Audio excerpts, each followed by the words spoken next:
प्रशांत किशोर के नेता ने बनाया जनता का मजाक। क्या जनता नेता के इशारों पर नाचने वाली कठपुतली है? क्यों करते हैं नेता जनता के साथ छलावा? क्यों भोली भाली जनता को ये नेता बनाते हैं बेवकूफ?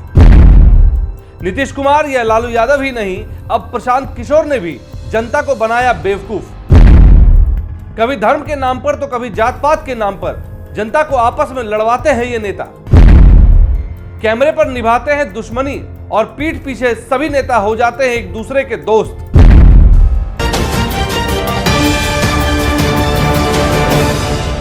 आज की ये खबर जनता के भोली भाली सोच पर हमने बनाई है। इस खबर से जनता का मजाक बन रहा है या जनता सब कुछ जानते हुए एक बेबस और लाचार की तरह मजबूर है सामने हो रही घटनाओं को देखने के लिए।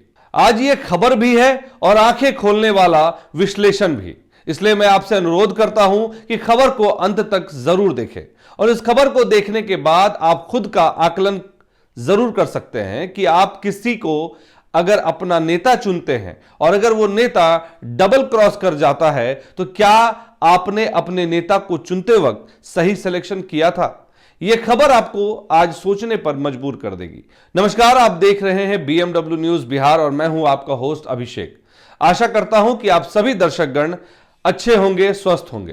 कहते हैं राजनीति में कभी कोई किसी का परमानेंट दोस्त या दुश्मन नहीं होता। बात भी सही है, क्योंकि अक्सर हमने देखा कि जो नेता कैमरे पर एक दूसरे को गालियां देते हैं वही कैमरे के पीछे एक दूसरे के गले मिल रहे होते हैं, एक दूसरे की पार्टी फंक्शन में भी मौजूद रहते हैं। लेकिन यही नेता जनता का उल्लू बनाकर अपना उल्लू सीधा कर लेता है। कभी धर्म के नाम पर लड़वा देते हैं तो कभी जात पात के नाम पर। इस बात को प्रूफ करने के लिए हमने एक वीडियो निकाला जो बहुत ज्यादा पुरानी नहीं है और कैसे नेता अपने स्वार्थ को पूरा करने के लिए एक दल से दूसरे दल में जाते हैं, ये आप इसी खबर से समझ सकते हैं। तो सबसे पहले आप इस वीडियो को गौर से देखिए जो आपके मोबाइल स्क्रीन पर दिख रहा है और अच्छे से समय देकर देखिए और जरा पहचानिए ये जो लच्छेदार बातें बोल रहे हैं ये कौन नेता है। इन दो भाइयों को कहना चाहता हूं, गुजरा हुआ जमाना वापस नहीं आता दोबारा, खुदा हाफिज तुम्हारा। नहीं पहचाने क्या महाराज? अरे ये वही हैं अपने देवेंद्र प्रसाद यादव जी। एक बार फिर से ठीक से देखिए। इकबाल साहब का एक शेर पढ़ के खत्म करूंगा, समय नहीं है, बहुत सारे साथी हैं। पोंछ कर आंख अपने आंखों का, तुम भी मुस्कुराओ तो कोई बात बने। सर झुकाने से कुछ नहीं होगा, सर उठाओ तो कोई बात होगी। जिंदगी भीख में नहीं मिलती है, जिंदगी बढ़ के छीनी जाती है। इस बड़े भाई छोटे भाई अब मोदी के जमाने में अपने गरीब का हकूक छीन पाओ तो कोई बात होगी। जय बिहार, जय जय बेहतर बिहार। अब पहचाने? हाँ, अब पहचान लिया। जी हाँ, स्क्रीन पर जिस नेता की आप वीडियो देख रहे हैं उनका नाम है देवेंद्र प्रसाद यादव। ये वही देवेंद्र प्रसाद यादव हैं जो अभी कुछ दिन पहले राजद यानी कि तेजस्वी के पार्टी के राष्ट्रीय उपाध्यक्ष थे और अब उन्होंने तेजस्वी का साथ छोड़कर प्रशांत किशोर का दामन थाम लिया है। आपको अगर मालूम ना हो तो आपको बता दें, देवेंद्र प्रसाद यादव अपने लच्छेदार भाषणों के लिए जाने जाते हैं और 2 अक्टूबर को जब प्रशांत किशोर अपनी राजनीतिक पार्टी का ऐलान कर रहे थे तब ये वहां भी मौजूद थे, क्योंकि इन्होंने प्रशांत किशोर का दामन थाम लिया है। और उस वक्त भी ओए होए क्या लच्छेदार भाषण इन्होंने दिया है। खैर, अब तो आपकी इनसे पहचान तो हो गई। अब चलिए आपको दूसरी तस्वीर दिखाते हैं जो इस खबर के थंबनेल को बयां करती है। अब ये जो आप अपनी स्क्रीन पर दूसरी वीडियो देख रहे हैं, ये वीडियो 2024 में अभी अभी हुए लोकसभा चुनाव के नतीजों से पहले की वीडियो है। आप देख सकते हैं इसमें देवेंद्र प्रसाद यादव जी पप्पू यादव को माला पहना रहे हैं और पप्पू यादव का लोकसभा के दौरान समर्थन भी कर रहे हैं। जिस वक्त देवेंद्र प्रसाद यादव पप्पू यादव का लोकसभा चुनाव के दरमियान समर्थन कर रहे थे, उस समय वो तेजस्वी की पार्टी के राजद के राष्ट्रीय उपाध्यक्ष थे। अपने कान मत साफ कीजिए।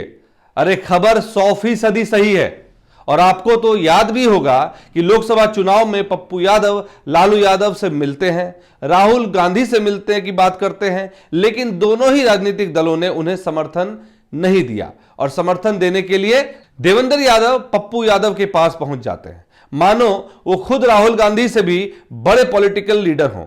जैसे वो दिखाना चाह रहे हैं कि बिना उनके समर्थन के पप्पू यादव तो पूर्णिया के सांसद बन ही नहीं सकते थे।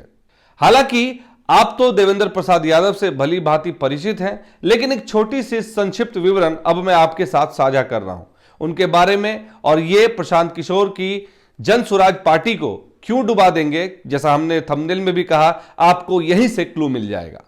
तो जैसा कि मैंने आपको पहले ही बताया कि आरजेडी नेता रहे देवेंद्र प्रसाद यादव भी जन स्वराज का हिस्सा हैं।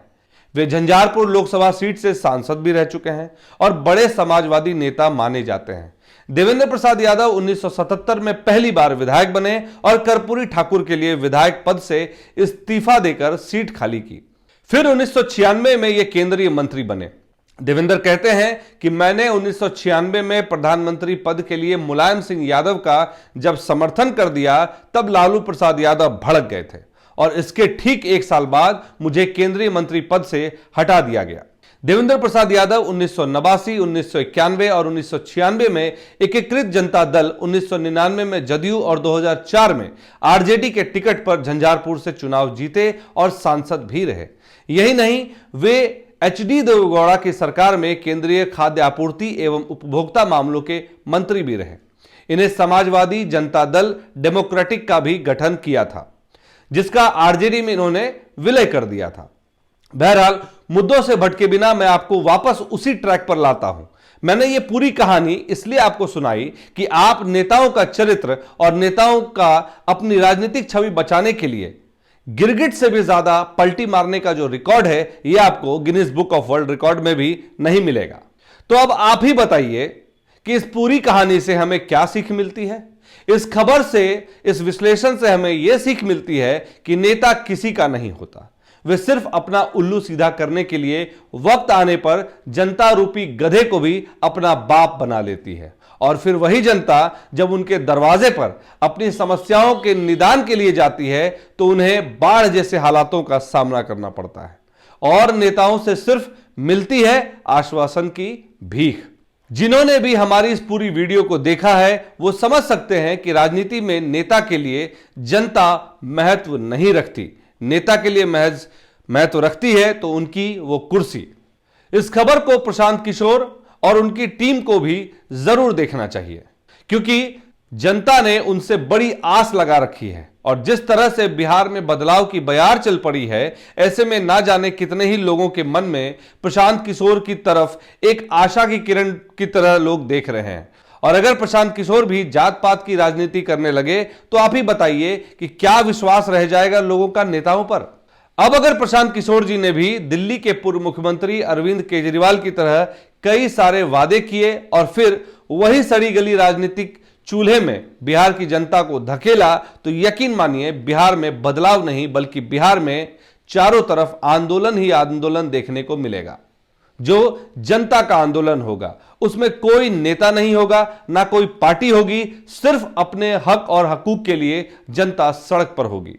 इस विश्लेषण को देखने के बाद आप अपनी राय हमसे कमेंट के माध्यम से साझा कर सकते हैं। विश्लेषण अगर आपको अच्छी लगी हो तो इस खबर को ज्यादा से ज्यादा शेयर करें, लाइक करें और चैनल को सब्सक्राइब करना ना भूलें। हमारे दर्शकों को BMW न्यूज बिहार की टीम की तरफ से नवरात्रि की हार्दिक शुभकामनाएं। धन्यवाद। तमसोमा ज्योतिर्गमय गुरुकुल शिक्षा मंदिर संस्थान के साथ बनाए अपना भविष्य। रेगुलर और प्रोफेशनल कोर्सेज, सेकेंडरी और senior secondary courses, law, teachers training courses, pharmacy and nursing के साथ पैरामेडिकल में डायरेक्ट एडमिशन पाए। वेबसाइट विजिट करें या दिए गए नंबर पर कॉल करें। हमारा पता है गुरुकुल शिक्षा मंदिर संस्थान, कल्याण चौक, DS कॉलेज रोड, कटिहार। हमारा वीडियो अगर आपको अच्छा लगा हो तो आप हमारे वीडियो को लाइक करें, शेयर करें और हमारे चैनल को सब्सक्राइब जरूर करें।